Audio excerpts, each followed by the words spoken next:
Hoje eu vou falar sobre traumas da infância. Traumas de infância, origem, sintomas e como tratar. Traumas da infância.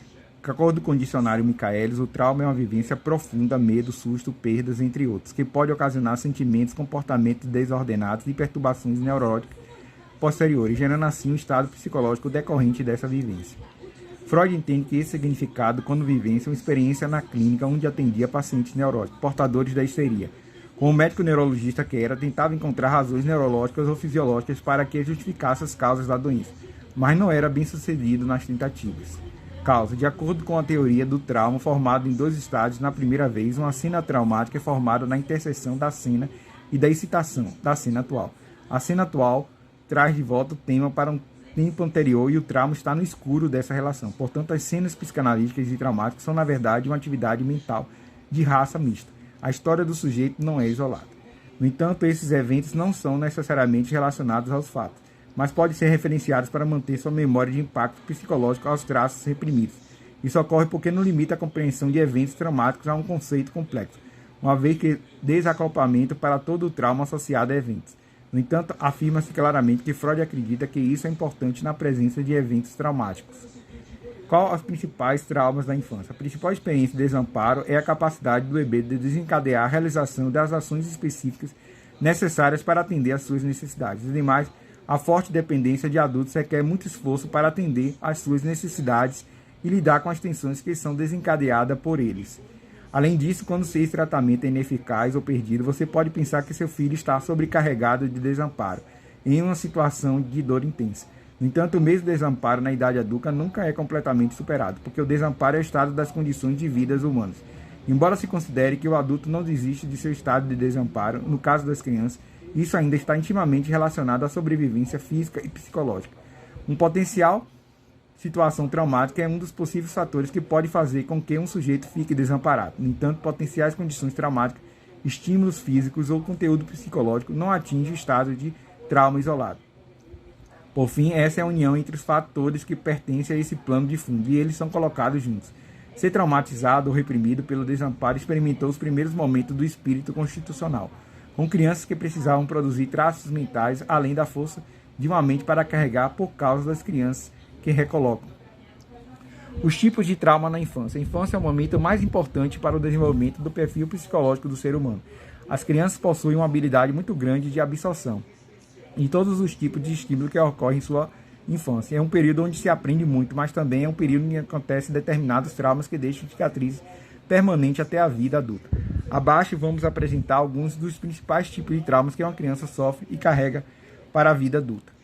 Agressão psicológica. Viver uma vida na violência não é uma coisa prazerosa, independente da idade. A agressão psicológica muitas vezes se manifesta de diferente forma, nem sempre tão explícitas como a maioria das pessoas entende.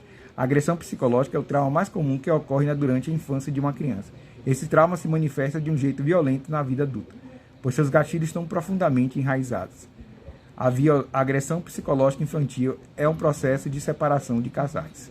Muitas vezes, como você educar a criança, pais ou responsáveis acabam por proferir palavras e frases para a criança, muitas vezes em tom ameaçador. Por exemplo, menina, se eu for aí, eu vou te bater em você. Se você fizer isso de novo, vai ficar de castigo.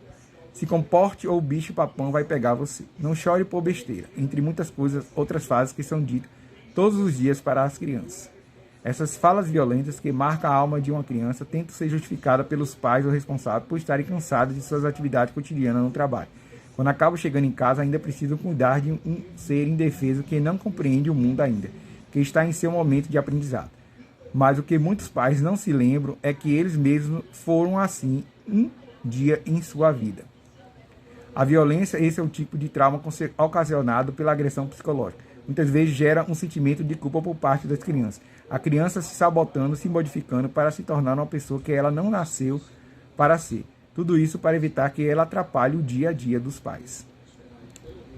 Tais atitudes acabam com a autoestima da criança e geram um acúmulo de feridas emocionais, e muitas vezes a criança cresce sendo uma pessoa violenta, pois ela cresceu tendo estímulos violentos. Tais reflexos são muito mais sutis e são difíceis de serem enxergados, muito mais que hematomas ou cicatrizes.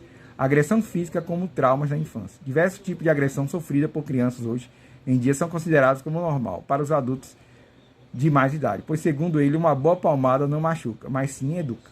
Não tão diferente da violência psicológica, a agressão física também deixa marcas profundas na alma da criança, segundo Marco Gama, presidente do Departamento Científico de Segurança da Sociedade Brasileira de Pediatria, no período de 2010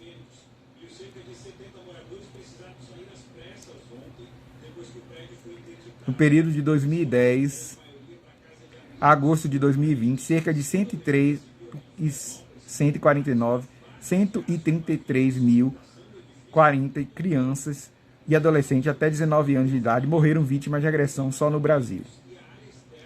A pandemia ainda contribui para evidenciar o que muitas pessoas não queriam admitir. A violência física infantil vem crescendo a cada dia mais nesse país. Uma criança que é agredida fisicamente na infância por uma pessoa que ela entendia como sendo protetora gera traumas que muitas vezes são difíceis de serem trabalhados em uma sessão de psicoterapia psicanalítica. Imagine uma criança que é agredida todos os dias quando ela chega na fase de ir para a escola, onde ela teria oportunidade para socializar com outras crianças. Ela apenas vai transmitir o que foi ensinado, ou seja, ela vai agredir as outras crianças como uma forma de se proteger de possíveis agressões vindas de terceiros. Em uma criança que cresce agressivamente se torna um adulto agressivo, muitas vezes com raiva da figura masculina, seja pai ou padrasto. Isso acaba dificultando a relação e a confiança na pessoa do sexo masculino, até mesmo porque a criança já é, desde pequena, incentivada a bater no outro, como sendo uma criança mais forte, demonstrando assim o seu poder e autoridade perante as demais. Abuso sexual. Essa certeza é um dos mais graves que pode acontecer na infância de uma pessoa. O abuso sexual são uma forma que o abuso adulto busca a sua satisfação sexual através de uma criança. Geralmente acontece por meio de ameaça física ou verbal, ou até mesmo por manipulação e sedução. Na grande maioria dos casos, o perigo está bem mais próximo do que se imagina, pois o abusador é uma pessoa conhecida na criança, adolescente, geralmente familiares, vizinhos ou amigos mais próximos da família. Abuso sexual pode ser considerado abuso, não precisa necessariamente ocorrer o toque na criança. Pode ser muitas vezes verbal ou até mesmo observar uma criança com roupa íntima tomando um banho de mangueira. Nem todas as crianças vão reagir da mesma forma quando sofrem um tipo de violência sexual. Para cada reação vai depender de muitos fatores, internos e externos, que moderarão o impacto que essa violência terá na vida de vítima do futuro. Alguns desses fatores são o silêncio dos pais, não acreditar na criança, duração do abuso, tipo de violência, o grau de proximidade do agressor, entre outros. Tais acontecimentos podem alterar significativamente a vida de uma pessoa, principalmente no quesito sexual, pois para uma menina abusada na infância pode ocorrer sentimentos de nojo do parceiro, sentimento de não merecimento, ausência total ou parcial de libido. Já para os meninos pode ocorrer dificuldade de ejaculação e ejaculação precoce. Em ambos os casos pode ocorrer a procura por parceiro do mesmo sexo ou como uma forma de proteção inconsciente. Abandono e traumas da infância. O psicanalista John Bowlby desenvolveu a teoria do apego, afirma que a ausência de cuidados maternos ou paternos ou de um cuidador substituto conduz à tristeza e à raiva e à angústia. Um sentimento de abandono comum entre todas as pessoas e o medo de ficar sozinho. O abandono necessariamente precisa ser de fato uma criança ser deixada na porta de uma casa de acolhimento. O abandono muitas vezes está em forma mais simples do cotidiano, como por exemplo, ignorar uma criança que quer brincar, rejeitar uma criança porque ela é considerada especial, um autista, por exemplo, ofender uma criança porque ela fez algo com adulto a julgar ser correto, por exemplo, chamar de burro, não acolher a criança, cometer atos de injustiça com a criança. Esses atos estão presentes no cotidiano do adulto, mas muitas vezes ele não percebe o erro que está cometendo com a criança. O que acontece com a criança na sua infância vai determinar o tipo de adulto que ele vai ser ele vai se tornar no futuro. A falta de acolhimento, de entendimento, de empatia e de respeito são fatores que prejudicam o desenvolvimento sadio de uma criança. E ele pode ter padrões de inferioridade, ele se sentir inferior às outras crianças. Isso é os traumas da infância.